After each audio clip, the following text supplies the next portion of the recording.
جب مدینے پہنچے کہ باتیں میں وہی بتا رہا ہوں جو آپ کو نعیم بھائی نے بتائی ہیں، لیکن میں نبی علیہ الصلوۃ والسلام کے حوالے سے آپ کو وہاں لے جانا چاہتا ہوں۔ ادھر محمد صلی اللہ علیہ وسلم جب مدینے پہنچے تو کسی نے کہا یا رسول اللہ پہلے گھر بنائیں، کسی نے کہا پہلے مسجد بنائیں، کسی نے کوئی مشورہ دیا، کسی نے کوئی مشورہ دیا۔ امام بخاری نے لکھا ہے کہ ہمارے نبی علیہ الصلوۃ والسلام نے پوچھا کہ مدینے میں اہل ایمان کی مردم شماری کیا ہے؟ انہوں نے کہا کہ مدینے میں مردم شماری غیر مسلم اقوام کے برابر ہے، تو فرمایا ٹھیک ہے، تو جو لوکل جو پنچایت ہے ان کو بلاؤ، ہم ان کے اور ہمارے درمیان ایک معاہدہ لکھیں گے جس کے تحت یہ طے ہو سکے گا کہ ہمارے کیا حقوق ہیں اور ان کے کیا حقوق ہیں۔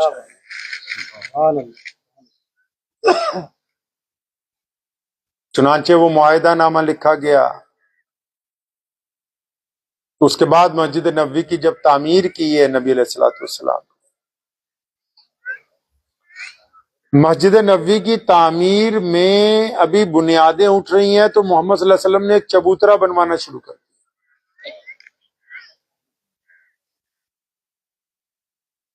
کسی نے پوچھا یا رسول اللہ یہ کیا ہے؟ فرمایا جو یتیم ہوں گے، مسکین ہوں گے، محتاج ہوں گے، بے گھر ہوں گے، لولے لنگڑے ہوں گے، جو اندھے ہوں گے، جن کا ذہن کام نہیں کرتا ہوگا، جو بے گھر ہوں گے، جن کا ساتھ کوئی نہیں دے گا، دنیا کا پہلا یتیم خانہ، دنیا کا پہلا مدرسہ، دنیا کی پہلی NGO، دنیا کا پہلا شیلٹر ہوم، محمد صلی اللہ علیہ وسلم نے فرمایا یہاں وہ لوگ رہیں گے نا، ہم پہلے ان کا خیال رکھیں گے، ان کو کھانا کھلائیں گے، بعد میں خود۔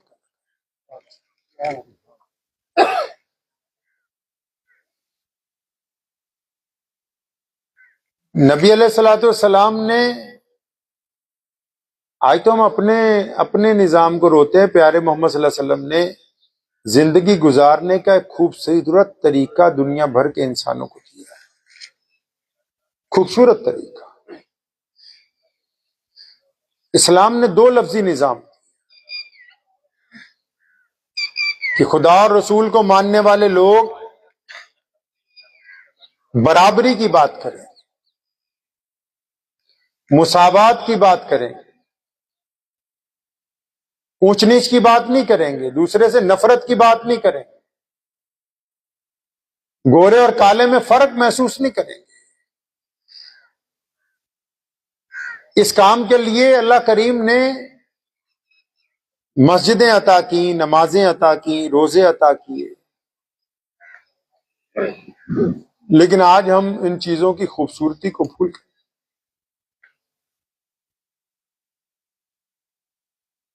مسجد جب ہم جاتے ہیں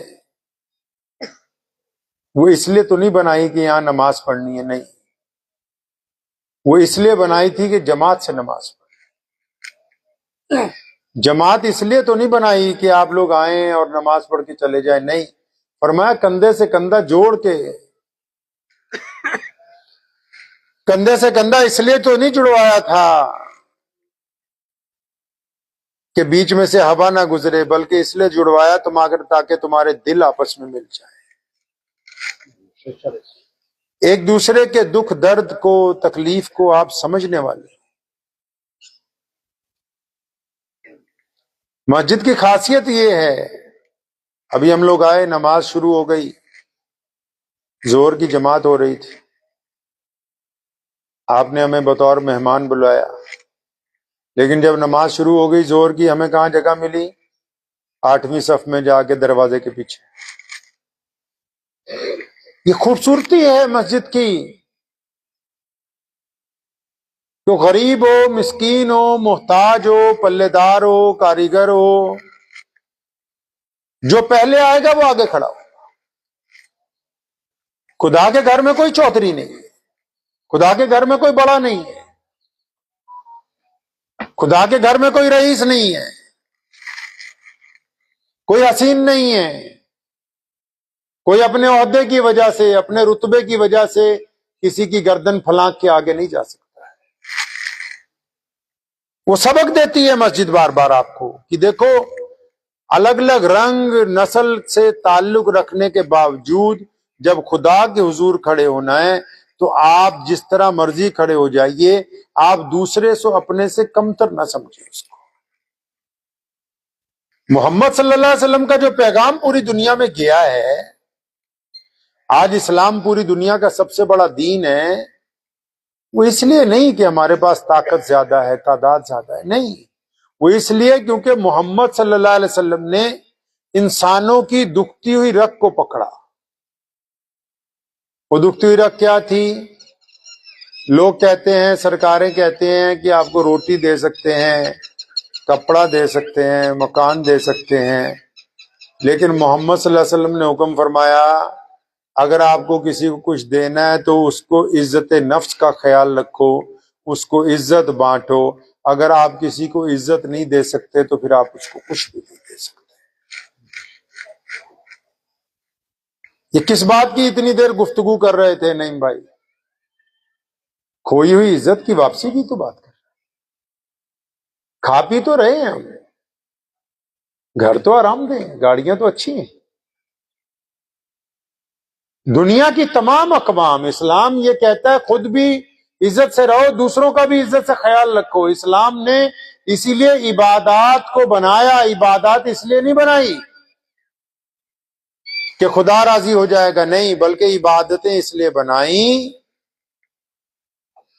کہ عبادتوں کے ذریعے عادتیں اچھی ہو جائیں۔ عبادت سے بہتر تو کوئی طریقہ ہے ہی نہیں آپ کو یونائٹ کرنے کے۔ اکثر آپ لوگ ماشاءاللہ فتوے دیتے رہتے ہیں آپس میں ایک دوسرے کو۔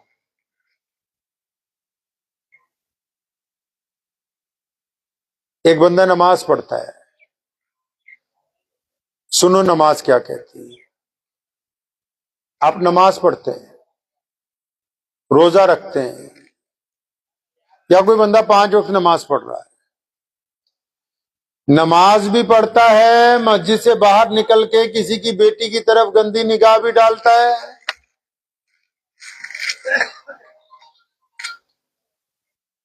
اب بیٹی چاہے کسی کی بھی ہو۔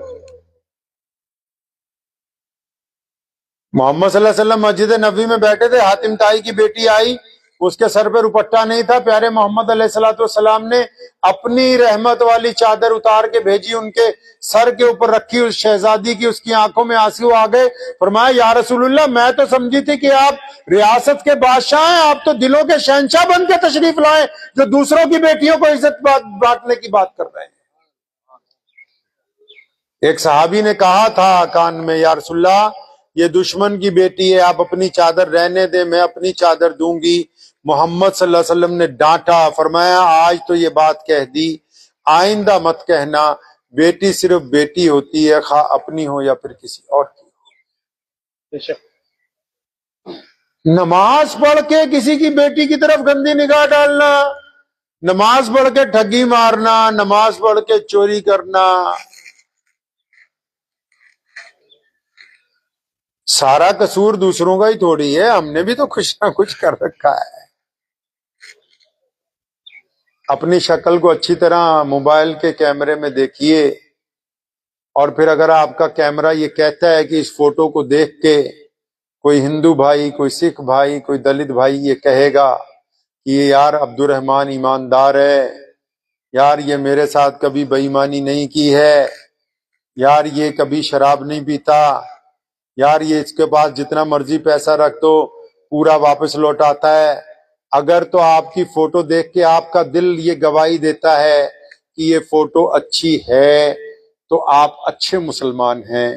اگر آپ کا دل ہی یہ کہتا ہے کہ یہ فوٹو کسی ٹھگ کی ہے، کسی بلاتکاری کی ہے، کسی چور کی ہے، کسی بے ایمان کی ہے، تو پھر اس فوٹو کو اچھا بنانا آپ کی ذمہ داری۔ ہم اپنے قوت عمل سے آگے بڑھیں گے۔ جن لوگوں کی ضرورت ہے ہمیں، اس میں بھی مسلم سنگٹھن پنجاب میں ہمیں نام نہاد لوگوں کی ضرورت نہیں ہے، ہم وہ لوگ نہیں ہیں جو ایک دوسرے کو ہار پہنا کے خوش ہو جائیں۔ ہم قوم کے مستقبل کی بات کر رہے ہیں. ہم نے ہر دور میں محمد صلی اللہ علیہ وسلم کے حکم کے مطابق قائم کیا ہے. سن 1936 میں میرے دادا رئیس الاحرار مولانا حبیب الرحمان لدھیانوی رحمۃ اللہ علیہ انگریز نے پشاور تک ریلوے اسٹیشنوں پر گھڑے رکھوا دیے. ان گھڑوں کے اوپر لکھوایا ہندو پانی، ایک گھڑے پہ لکھوایا مسلمان پانی. ہر ایک اسٹیشن پہ جب ٹرین آتی تھی تو دو آدمی الگ الگ جگہ آواز لگاتے تھے کہ ہندو پانی پیو، مسلمان پانی پیو. تو مولانا حبیب الرحمان لدھیانوی نے، گوگل پہ دیکھ لیجئے گا، تو مولانا حبیب الرحمان لدھیانوی نے لدھیانہ کے گھاس منڈی چوک میں سارے ہندو سکھ دوستوں کو بلایا اور کہا یار اگر تو ایک ہی پانی پینا ہے تب دیش آزاد ہوگا. مٹکے توڑ دیے جا کے، سزا ہو گئی، کوئی بات نہیں. ہم کو ہر جگہ اپنی ذمہ داری ادا کرنی ہے، ہر جگہ، کاروبار میں بھی، مسجد میں بھی، دیش میں بھی، سیاست میں بھی. آپ اپنی ذمہ داریوں سے بھاگ رہے ہیں. یہ جس علاقے میں بیٹھا ہوں شہید اعظم سردار بھگت سنگھ کا علاقہ ہے، اور ایک دور تھا جب لوگ بھگت کو آتنک کے نام سے انگریز اخباروں میں چھپواتا تھا. اس دور میں میرے دادا مولانا حبیب الرحمان لدھیانوی نے ان کے پریوار کو، سردار کلتار سنگھ کو، سردار کشن سنگھ کو، ان کی بہن کو اپنے گھر میں 3 مہینے رکھا، جب انگریز اس بات کے لیے ظالم تھا کہ ان کے کسی رشتہ دار کو کوئی اپنے ساتھ جوڑ نہیں سکتا ہے. ہمیں معاشرے کے ہر ایک حصے میں اپنا کردار ادا کرنا ہے. میں نے نظام کو کہا ابھی یہاں آ کے کہ جلسے میں غیر مسلم دوستوں کو کیوں نہیں بلایا، کہ جی زیادہ کوئی تعلق بنایا ہی نہیں. ہم جس ملک میں رہتے ہیں محمد رسول اللہ صلی اللہ علیہ وسلم نے جو ہمیں فن دیا ہے، اس کی طاقت کے ذریعے پوری کائنات میں اسلام نے اپنی محبت کی خوشبو بکھیری ہے. پر دکھ کی بات تو یہ ہے نا کہ اگر اب ہم اپنے میں سے کسی قائد کو آگے بھیجنا چاہتے ہیں تو باقی قائد جو ہیں اس کی ٹانگیں کھینچنے کے لیے تیار بیٹھے. اپنی ذمہ داری ادا کیجئے.